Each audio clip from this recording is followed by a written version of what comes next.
Now joined with GIRLI here in Clwb Ifor Bach for your final show of the tour. How's it gone for you? Yeah, it's been really like mad. This is kind of like the first time I've gone out to a lot of places. I've never been to Cardiff before. Yeah. I've never played shows in so many of these places, and it's kind of such a weird feeling to like rock up to a city you've never even been to and realize that, you know, there are people who like want to come to your gig and It's selling mad. out shows. It's been so mad, and the response has been amazing. Like, I just like things because, you know, I used to, when I was like 14, 15, I was such a gig fan as well, and I would queue up to see my favorite bands and stuff, and like I would get to the barrier and I would like be there at the merch stand afterwards, and like to see all these kids doing that for me is like really surreal. Fantastic. Yeah, they're all outside very glittery as Yeah, well. they're sitting all and like waiting. lining up, so cute. Yeah. Oh, it's lovely as well. And I did see your tweet about reading the Welsh signs and with the letters getting in there. Yeah. Are you struggling to read those because they're quite difficult? Do you know what? I think my Welsh accent is quite good though. Nice. Like, and I think like I'm getting used to it. It's just like it's confusing to know which letters you pronounce and which you don't. Oh, I know. Tell me about it. Because I'll like be like, do I pronounce that W or do I not? I don't know. Am I going to sound is it like meant an to be idiot? there or what? Yeah, exactly. Yeah. But yeah. Bless you. But it sounds like the gigs have all gone really, really well. I did see that you did a stage dive and you accidentally got a girl in the face on the Twitter. Yes. Whoops. I've kicked a few people in the face this tour.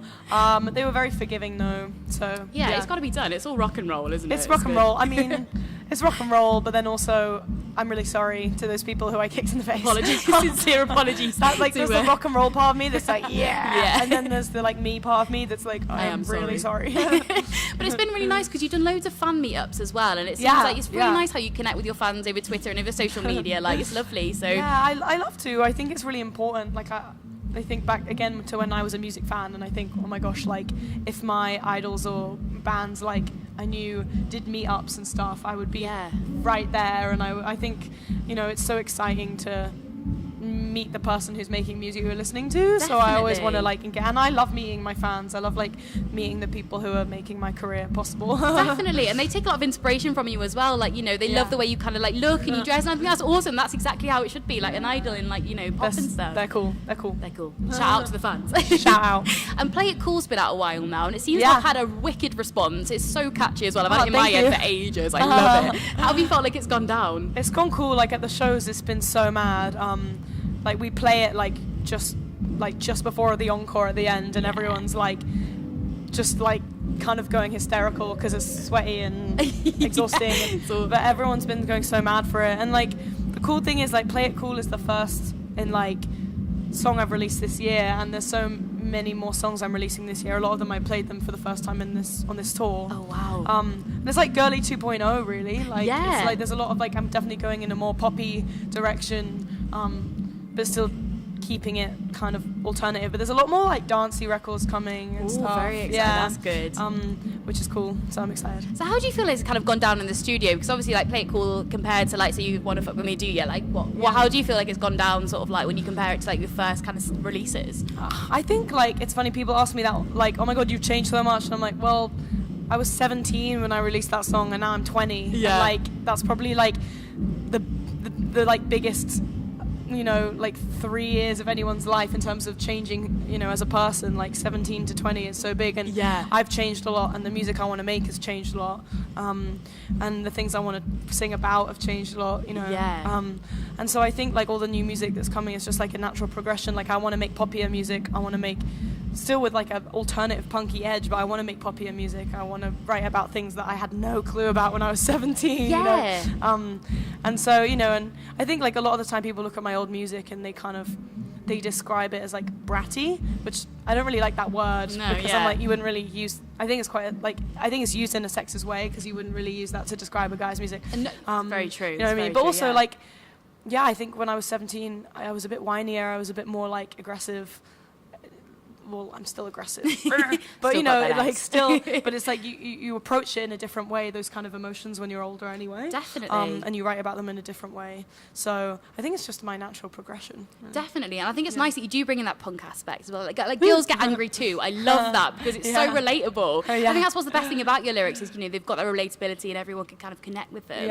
Is that quite important in your songs, do you think, to kind of like say that out? Fully. I mean, like I grew up listening to relatable music, you know, like music like Arctic Monkeys and Lily Allen and Amy Winehouse. And Kate Nash and all those, like that era, you know, because in like 2007, I was like 10, and my dad was buying loads of all these records because he was cool. And then I was also like listening to them on the radio, and I just loved music that was really, I don't know, really relatable. Even though when I was 10, I probably didn't even know what they were talking about. Yeah, you just sing as the I lyrics. grew up and I kept listening to those songs, like you listen to some of the lyrics and you're like, oh my gosh, this is literally like, this isn't a song about like, you know, having $1 million car and like rolling into the hotel, like, what up? Like, I'm a, like, you know, billionaire. It's like about going to a really crap nightclub and getting kicked out, or like getting way too drunk and telling someone you like them accidentally. You know, things that everyone knows what that feels like, that kind of thing. You learn through the experiences of life, don't Proper, you? Through them? So I always wanted to make relatable music. I always wanted to make songs that people would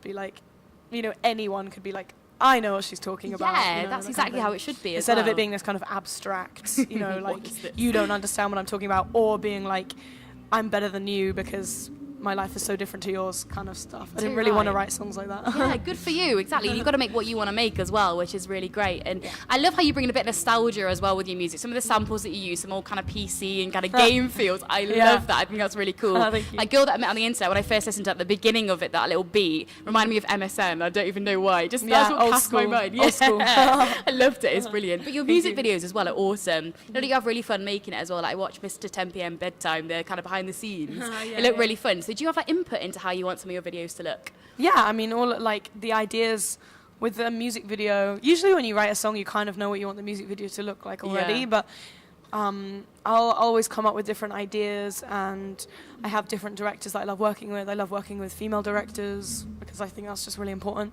to support other women. Yes, absolutely. And you know, I have a video commissioner who will like, I'll give her an idea, or if I kind of don't have a really specific idea and I want to get other people's input, she'll go out and find directors and we'll talk about different ideas and stuff. But yeah, I mean, I think it's really important as an artist to have a complete input into what your videos, what your visual looks like, because otherwise you're just like a puppet to someone else. Really. It's your work, it's your baby, isn't it, at the end of the day? So. But I love how you work with other women as well, because I had a chat to Anta Ross here in Club when they played, and then we had an amazing band, aren't they? Really, really good. But I had a chat about Hot Mess, because she obviously did with Laura, wasn't it? I love that. It's really, really nice. Have you thought about doing any more kind of collabs like that and like bringing in anyone with your songs? Oh, definitely. Yeah, I mean, I love collaborating with other artists. I think it's really important. Anta Ross's remix of Hot Mess was so dope. I think it's just like natural anyway, as like when you're just like hanging around different artists and you're like playing festivals and you're just like making friends with other people, and you just want to like collaborate. Definitely. Is there any women in the industry that you'd love to kind of like do something with or do a collaboration with? You're like, there's so many. There's literally so many. Big question. There's so many. I love Princess Nokia a lot. She's cool. I don't know, there's just so many. There's so many people. I'd love to get Millie Bobby Brown on a track. That would be amazing. Stranger Things. Rapping.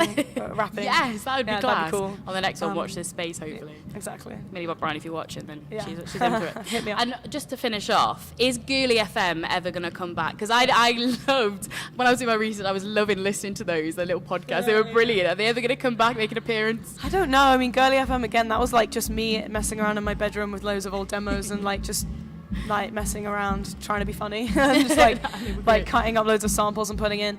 I'm not sure. I mean, again, that sort of feels like an old era for me now. Like that feels like a time where my music sounded very different and I was a different person. I guess now I'm just like focusing a lot more on what kind of my new sound and like I guess like more singles and album ideas and stuff like that. Definitely. Kind of thing. Sounds exciting though. It sounds like there's more music to come, so that's very Yes. exciting. Well, thank you so much for chatting to me today, Thank and I'm you. super excited to catch you live, and it's going to be a brilliant show. It's really Yay. exciting to have you in Wales. Thank Thank you so much. Cheers. Thanks. Bye.